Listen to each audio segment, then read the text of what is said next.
I'm honoured to be here, part of this fantastic group.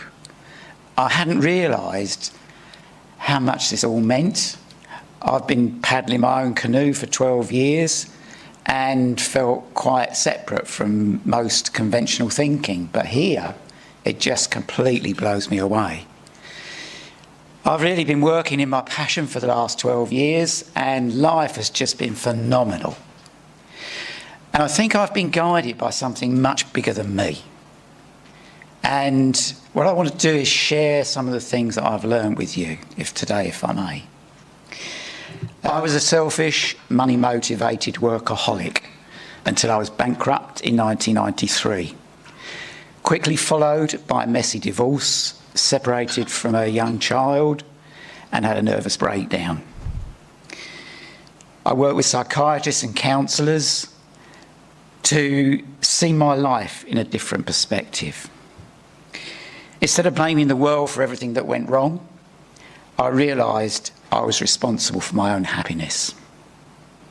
The crash was the best thing that happened to me.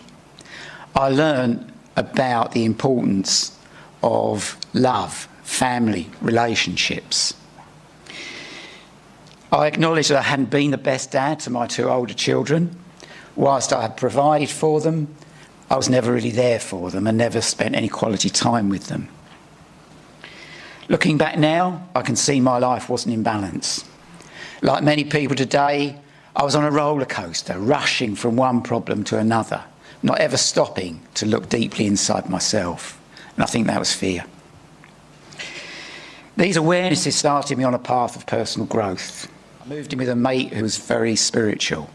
Sometimes we'd be up all night just chatting. He introduced me to a book called Celestine Prophecies.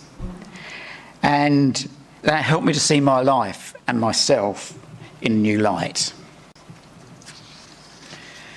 I grew increasingly appreciative of the fact that we are all energy and we are all connected. I also learned about the value of life coaching to create personal empowerment and improving self-esteem.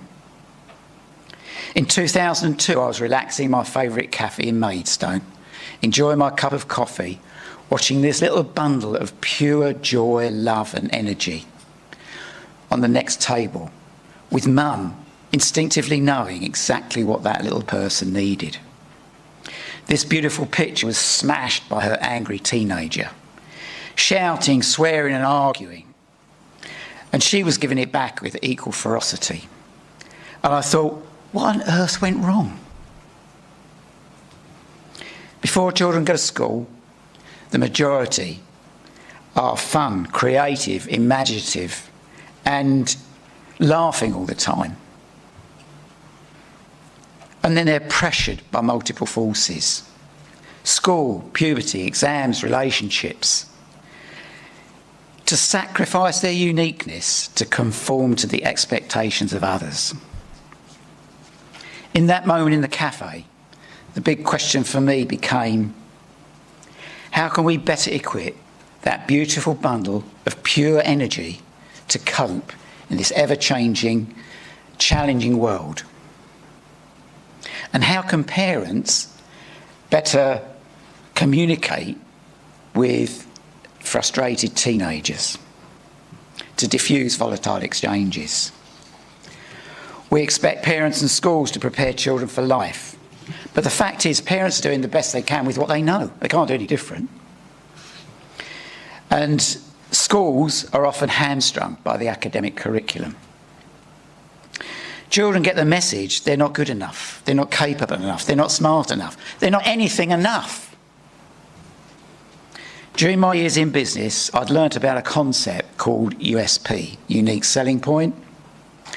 I saw a parallel with human beings.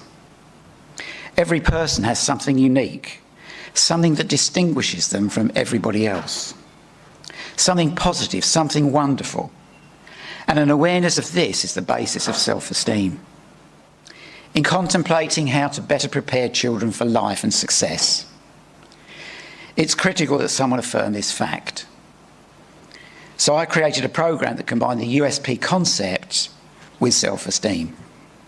I discussed my idea with the head teacher of my children's school of the two oldest children. he agreed to give me the freedom to work with a group of 8-year-old underachievers. As I refine the components of the programme, if right now you're all thinking, that's scary, you're right, I was frightened. What was I doing as a professional businessman in a classroom? I was surprised how easily everything just came together. It was as if I was providing the missing piece of the puzzle. The administration welcomed me. The children were wholly engaged. All of this confirmed I was on the right path.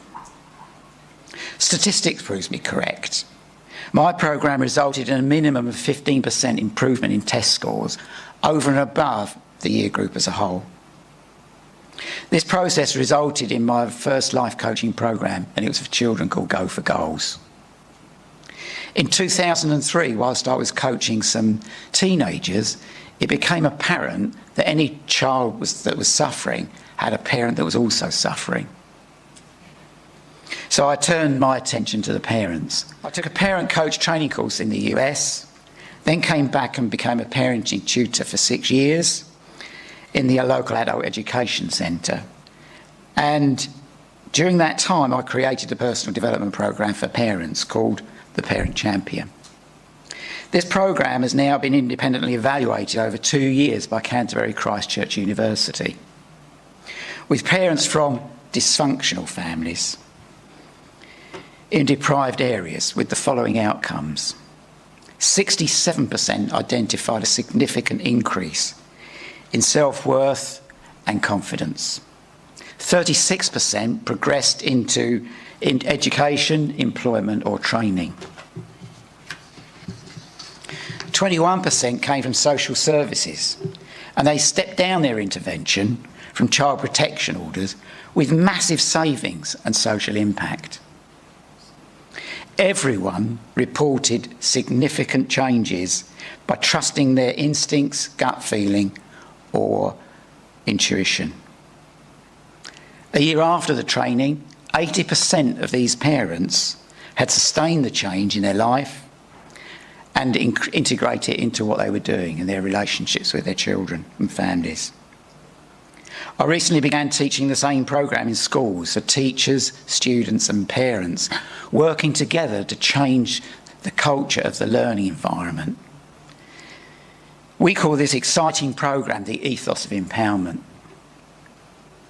The core of these programmes involves teaching how to change your emotional state by looking at your life circumstances in a different light. How to be the architect of your thoughts rather than the victim.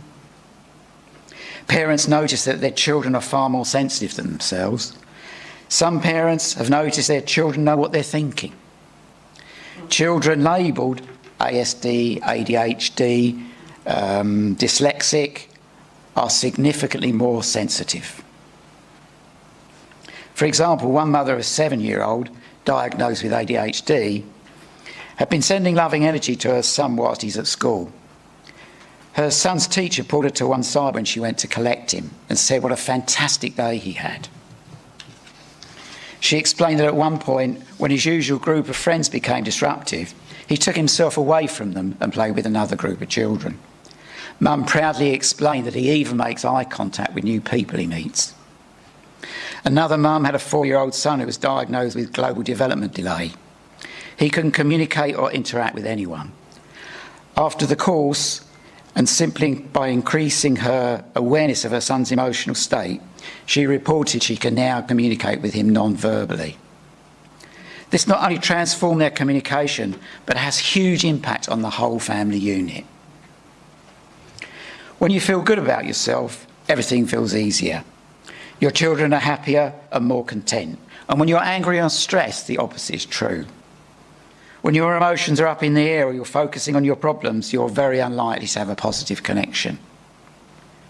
Most parents know when they're happy, their children are happy. But what very few know is that their children, being sensitive to a parent's emotional state, also take responsibility for their emotional state. Children don't have the confidence, communication or emotional skills to express their concern. So they kick off in the only way they know how to get attention. That might be screaming, hitting out, or storming out of the room shouting, "You don't understand me," as they slam the door. The cost of this crisis in the UK, there's 120,000 families that cost the taxpayer over £9 billion a year. Because the government are trying to fix the problem using the same old techniques that aren't working. The cost is actually increasing because all we're doing is creating a growing problem of dependency. The most crushing cost is not the crisis. It's the loss of human potential and the impact on our society. Our young people in prisons could be the next Gandhi, Einstein, or Bill Gates. Who will ever know? If you take nothing else from what I've said, please remember we need to teach parents nothing else but how their energy affects their relationships. And when they combine new ways of thinking about themselves and their children, they literally transform their families and their communities. By prioritising a child's emotional state, they gain the freedom to be who they really are. Thank you.